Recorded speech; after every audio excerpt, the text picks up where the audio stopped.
How's it going, ladies and bruises? I'm Bobby Sixkilla. Welcome back to Head as Code. In the end of the last one, we had the major ending here at the end of blue, which actually gave us the key to unlock dark green here. So we're going to jump into this section here, and I'll bring you back when we get to the choice that's going to make all the difference. And we're going to head to another major ending. The second to last major ending, I believe. We just got this one here to unlock after that. So we'll do this one. That'll probably take this whole episode, and then in the next one we'll head through cyan. Which will hopefully give us the last key we're going to need for light green here. But yeah, I'll bring you back. I had to make this choice. Did I share the information with my childhood friend or not? Would it be helpful? Would it create even further unnecessary suspicions? And there we go. So now we can confide in Jasmine, which we couldn't do before. Confide in Jasmine? Or Hannah? Listen, I almost forgot. I found a piece of paper earlier. I can show you, but you have to promise not to panic when you read what's on it, okay? I decided to admit the fact that I already chose not to share it with anyone, including her, because I hadn't known who to trust. It would only fan the flames of doubt in her head. Okay, I promise. I sincerely doubted she would panic, but I wanted to get her guarantee anyway. Now that I had it, I reached into my pocket and took out a piece of paper. I also pulled out the big coin from the bedroom we explored. That's right, I still had that. Realizing that fact made me wonder if I had an additional purpose. It would have an additional purpose, since I could take it out of the room. I stuffed it back in, since the piece was useless for now. It's just a big coin from the bedroom, nothing to worry about. Anyway, here's that piece of paper. I unfolded it and showed it to her. After she read it, her expression hardened a little. I could tell she wasn't sure of what it meant, just like me. I wonder if all these things weren't just planted here to make us doubt each other. Can you actually say there is someone who doesn't belong? For instance, what would the criteria be to... I stumbled forward out of my seat, clutching my head and interrupting Jasmine in her sentence. It took a bit to realize something was happening to me, but by that point, I wasn't even there anymore. Are you okay? Your voice faded and I was elsewhere. Darkness. The reactor. No, a room. It was the reactor. I was in a reactor room. The door of the reactor opened, and behind it was a pile of molten something. A wall was rising to the ceiling in the back too. Even though I was looking at the reactor, what the wall had been hiding slowly came into my view. Behind the wall was 8 vats. 8 of them were lined up, containing all of us. Jasmine, the twins, Ray, A and E, Marco and me. We were all inside those pods. We were floating. Floating. Floating. I screamed. I screamed myself awake in the lounge next to Jasmine. She was shaking me to bring me back to reality.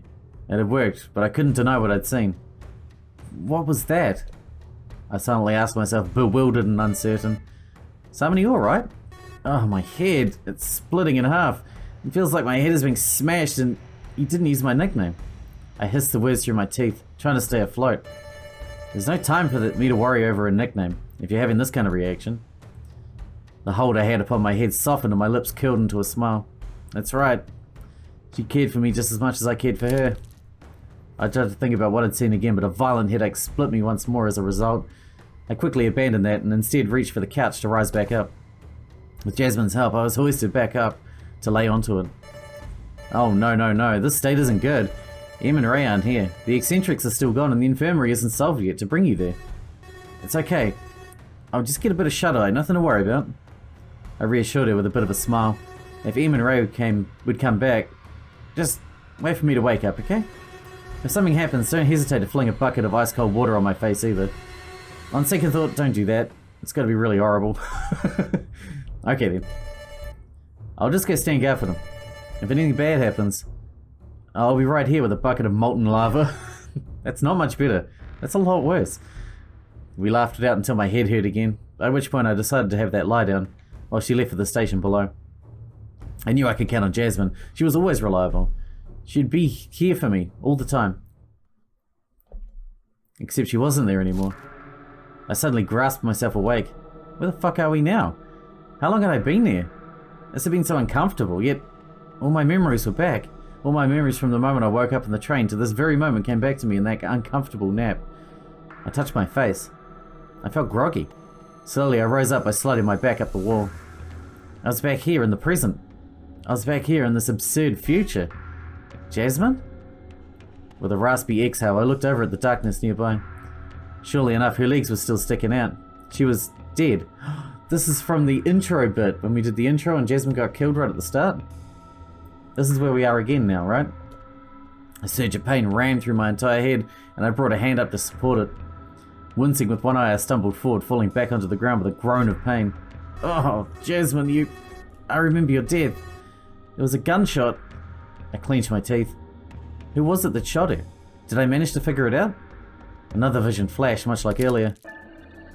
I gritted my teeth when I remembered. The vision I'd had was a piece of memory. I was accompanying E and there was A, the old man. Not A, but Agnos. His name was Agnos. That old man had a gun. That old man shot people. That's right, he was going murder happy out there. That old man was a terrorist. That old man was my enemy.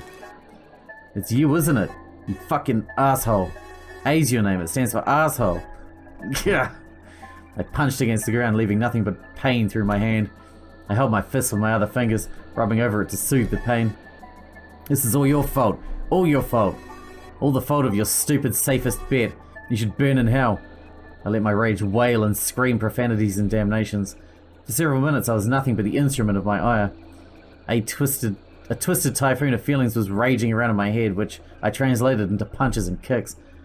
I eventually tired myself out, figuring this wouldn't do anything. Jasmine was already dead. But this wasn't the first time Jasmine died, was it? When I saw it, it wasn't a lie, was it? The reactor, this place, the shooting, people dead, Jasmine dead. Is Marco dead too? I have to find them. We have to beat Agnos at his own game. Wait. Something didn't feel right in what I remembered. Vats? I saw some pods, or vats. We were in those pods. Jasmine, what are you? I crawled over to Jasmine.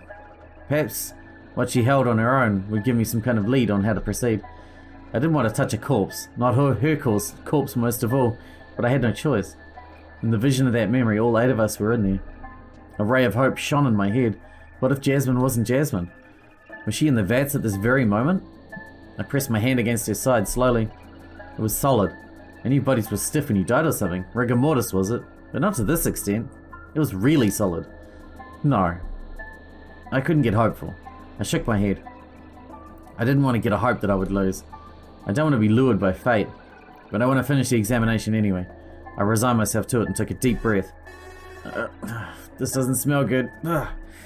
Still, I grabbed onto her side. Normally there'd be a bone here. This would be the thoracic spine, but this felt smoother. Against my better judgment, I decided to knock against it. It echoed. What is this? Perhaps my hope was founded. Her body was heavy. I tried lifting it again. It definitely felt heavy. It was heavy. It was echoing inside. It was abnormal. Are you the person who doesn't belong? No. All of us were in those vats. What does it mean? We're all the person that doesn't belong? As a last resort, I decided to look in the wound on her forehead. Inside I could see some cables? It was blood and it was disgusting, but it was metallic inside. It's like some kind of robot's head. After all this time, this is the answer? Or is this a cruel joke from Smiley? Is this not even Jasmine? Is this a fake? Did they try making me think they got Jasmine, and in reality she's not here? Yeah, but are we a fake as well? If she's a fake, we're probably a fake. A loud noise came from the tunnel. I quickly realized it was the sound of a train coming by. Was this Agnos, rolling in to finish the job? I decided he wouldn't get me so easily. However, when the train arrived, I looked at the other side. I saw 2 figures leave. One of them was a large man. Marco and Ray were back. Quickly, I jumped into the lobby. I climbed even faster up the stairs and emerged in the lounge in record time. Marco? Ray? Are you there? What's going on?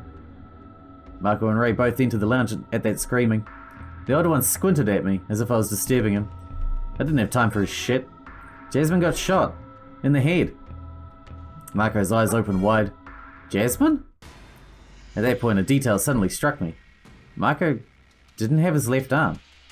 The coat he wore was tied up in a knot at the shoulder.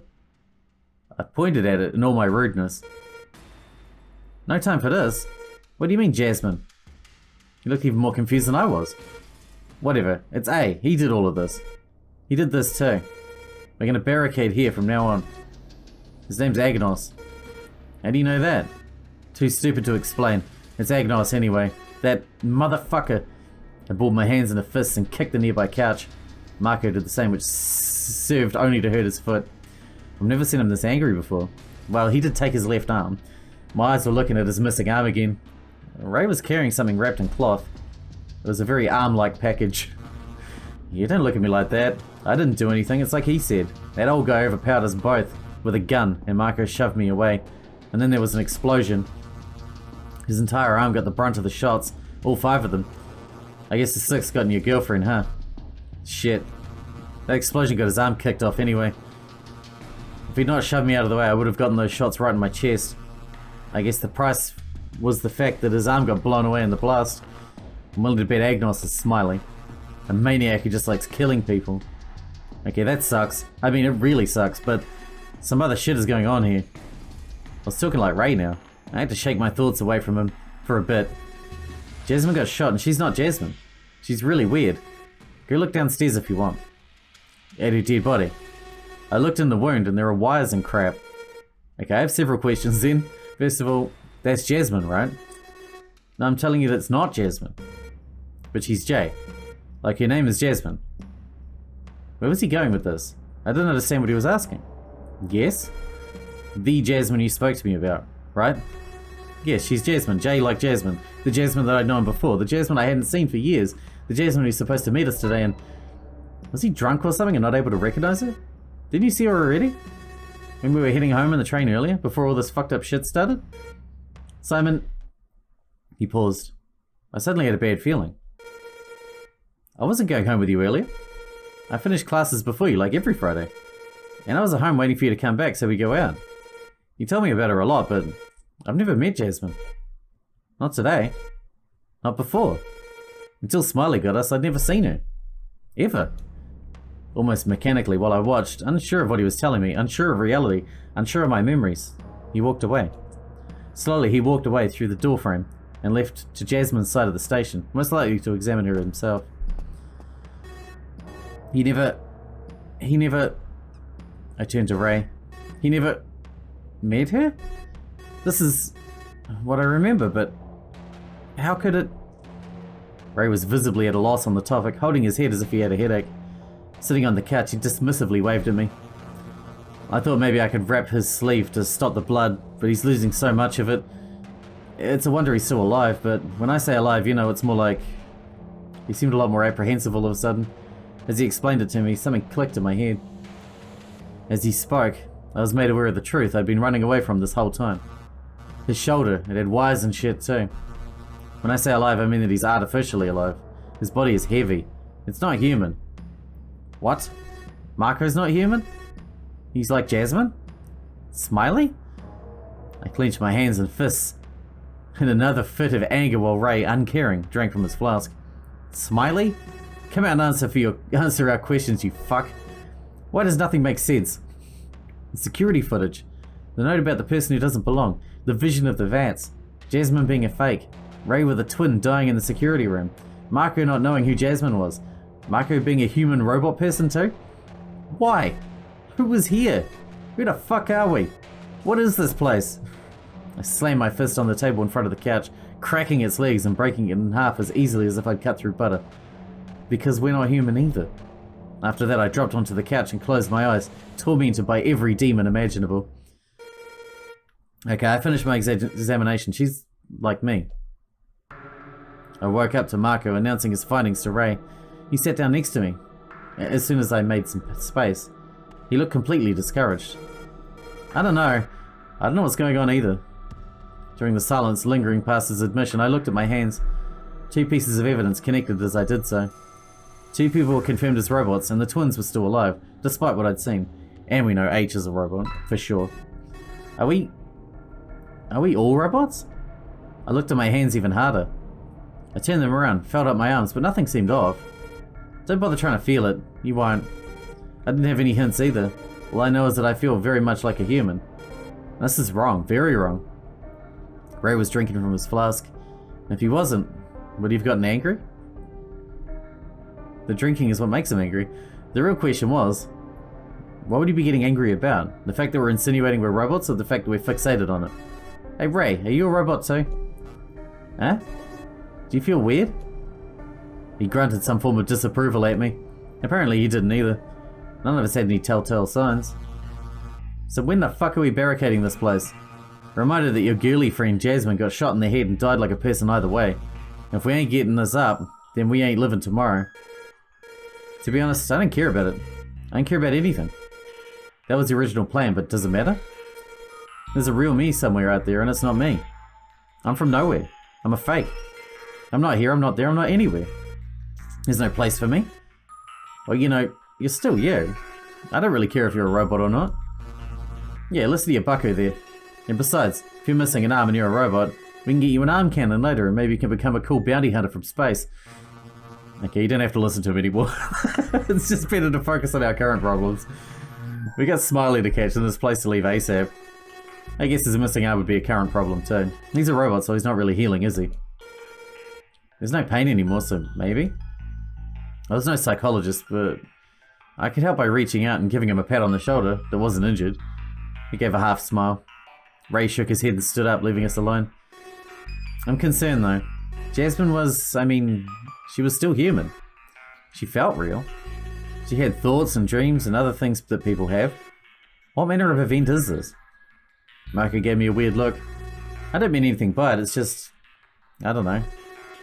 I have all the memories from when I wasn't a fake, I guess. I don't feel any different, but I could be a robot too. Want to cut off your arm to check? Even while feeling down, he was still a joker. You're gonna get the opportunity if the two of you don't actually help to fucking barricade this place. Agnos could get here at any moment. I stood up alongside my friend, who, while we toiled away in silence, I thought about a few things that might have been relevant. I didn't know if Marco's bleeding was a sign that he had healed or that he wouldn't feel any of it. Come to think of it, wasn't it like something he told me earlier? He told me something like hunger is just a signal. If hunger is fake, then us being hungry wasn't proof of anything. I first thought that it might have been something robots couldn't feel.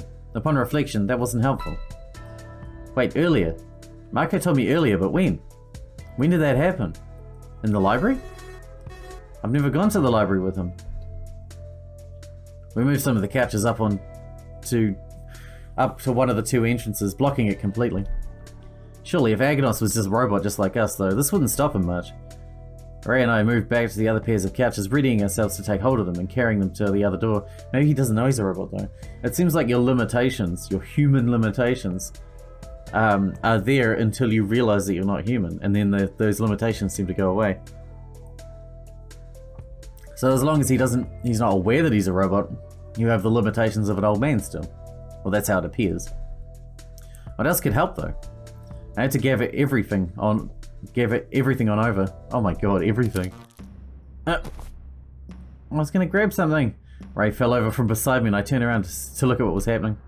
Was it Agnos? No, Ray was stabbed. Agnos had a gun, not a knife. Marco was stabbing Ray. Huh, no resistance at all. Did I just get lucky or what? Ray smashed his fist against Marco's leg, but the boy didn't care. Instead, he pulled the knife out of Ray and slammed it back into his chest, forcing Ray to give a raspy exhale. He probably hit his lung. Oh, there it is. Did you hear that? That's metal. Yeah, I can feel it when I twist the knife a bit. Doing that caused Ray to wail out in pain. If he's still alive, it's thanks to me anyway, so you should consider yourself lucky. Oh wait, no. You're not alive. You're a fucking robot too. We're all robots. We're all dead. We're all just fucking dead. Deal with it, Ray. No, fuck you. Marco had spoken without any emotion behind his voice. I could only watch in horror as my one-armed friend stabbed Ray just like that. It was like he gave up. Why'd you do that, Marco? Everything was improving. Improving! I shielded myself with my arms as his tone grew angrier. I backed up to the barricade until I fell against it. Nothing's improving for us. It doesn't matter. We're not even alive. We're dead men walking. You fuckwit. I'm not a robot. Who the fuck is a robot, huh? Sadly, those were his last words. Ray expired momentarily. Marco must have severed some important cables as if to prove the fact that Ray was, just as well, a robot too. I didn't understand. I watched the horrific sight of a large man cold on the ground. There was blood there and it smelled metallic. It smelled so strongly metallic, in fact. Marco, can you check where the blood comes from? Marco stared into Ray's wounds like it was nothing. He didn't care. He looked so detached and so disturbing at the same time. The blood is from his body. I can't really tell where it's from. It's just bleeding, I guess. Does it answer your question? Oh, wait. That's not blood. It's just some kind of fluid that looks like blood. You know how blood has this weird metallic taste since there's iron in our blood? This one's just that. It's some kind of liquid that seems to be surrounding the metal and flowing over it. That's why it smells like metal. The blood we've picked it up from our bodies. Hilarious. He wasn't laughing though, and neither was I. I tried to rise up to do something about the situation, but he immediately lunged at me. I thought he would stab me, but all he did was fall down. I was on my back and Marco straddled me, looking dangerous. Instead, he launched himself into a monologue. I don't really know what to think anymore. Remember what I studied in? Probably not. It's the field of applied nomadics. I studied on thoughts, what they are, and how to apply that knowledge in the field of science. In one of the classes we had, there was this giant thought experiment about some theory called the Ship of Theseus. To put it simply, it's basically a story about guys replacing the parts on a boat until none of the original parts are left. Is it the same boat? I didn't really have the heart to interrupt him, but the entire time I was looking at his knife, hoping he wouldn't want to subject me to raise treatment. I quietly listened due to that same knife close proximity. That's where the original theory ends, because the question is that ship the Ship of Theseus? To which there is no real answer, because you could say the parts of the ship, or the rebuilt ship, is the ship. But they also added another part to it. They told us the original, the old parts we used to build another ship, made entirely of the parts of the Ship of Theseus. Then we're left with the question, which is the real Ship of Theseus? The ship that had all its parts replaced, or the new ship made of the original parts? You may be wondering what all this has to do with our situation. Well, I'm Marco alright, but I'm a robot, so I'm not Marco. But I know very well that I'm Marco. I remember all the things Marco did. I did all the things Marco did. Who am I? Am I Marco? I didn't know what to tell him. I felt like if I said something bad, he would do something I didn't want, but perhaps there would be a calm way out of the situation. I need to show that I shared his sentiment, so I said, well, time's up. Time's up? Yep, time's up. The time for the dating game is over. There's nothing here that awaits us. Nothing but eternal darkness. Darkness for you, me, and everyone else. Good night, Simon. I'm sure the real me would have loved to keep being your friend. He stabbed me. I grabbed his arm, trying to stop him, but it was too late. Even the hand I had in his chest wasn't enough to push him away. One of my eyes shut down, even when he did so. He drove the knife into my chest, and that most likely severed part of my body from functioning properly. Are you Simon anyway? Maybe you're not. There's some resistance here, so you and I, we're just the same. All of us here are robots. Maybe this is just a joke. A big joke, kind of like a bad nightmare I'm going to wake up from. If that's the case, then why am I not waking up? I was on the ground, unable to move. My body had lost its central control station, or something like that. I was disconnected now. I could do nothing but watch as Marco looked positively out of his mind. If this is a nightmare, then I'll wake up. If it's not a nightmare, then I'll die. Either way, it'll be over. There's nothing here anyway. Even with all this installation, they fucked up. The empty S sucks. The M. Something flashed in my head while my body was shutting down. I saw a letter. The letter M. Something told me that was the final letter in a 5-letter word. M. What the hell word is that? Final letter. 5 letters. Marco. Do you know what it means? It means nothing. You're just going mad because I fucked up your body. I don't know what it feels like, sorry. I don't know what anything feels like either. I don't feel. I'm just a machine. I could tell my brain wasn't working right, so perhaps the next images were just fabricated? I saw Marco pick up the knife. There's nothing here. The empty S can go fuck itself, and God doesn't exist. He's not here or there or anywhere, just like me. We're all just like God. We're all dead. We're all gone. And he drove it into his own body. He fell on top of me, obscuring my sight. I could see nothing. We spoke our final words before darkness came. Wait, are you... I don't know what the empty S is. Is it the MTS? Montreal Transport Society? The MTS has nothing to do with this. It's always been the empty S. The group I'm from. They'll change the world. The future is the empty S. Are you smiling? He couldn't answer since he stopped moving, fallen atop me. He was already cold. It had been nigh instantaneous. Just like him, I expired. Dying was like that, huh? I didn't get any answer, and I couldn't even see Marco anymore by that point. There was only darkness. I understood now. I did not die. I was turned offline like a robot. That's why there was darkness. That's why there was darkness when I died. Every single time. Robotics, good end. Yeah, that felt like a great end. Okay, so we're still missing one lock for the light green padlock. I'm assuming we're going to be able to get that running through the cyan route, because we haven't touched the cyan route just yet.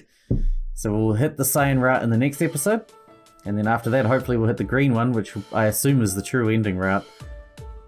I guess we'll find out. Until then, I hope you guys enjoyed it. Thanks for watching. Thanks for hanging out with me, and I'll see you in the next one.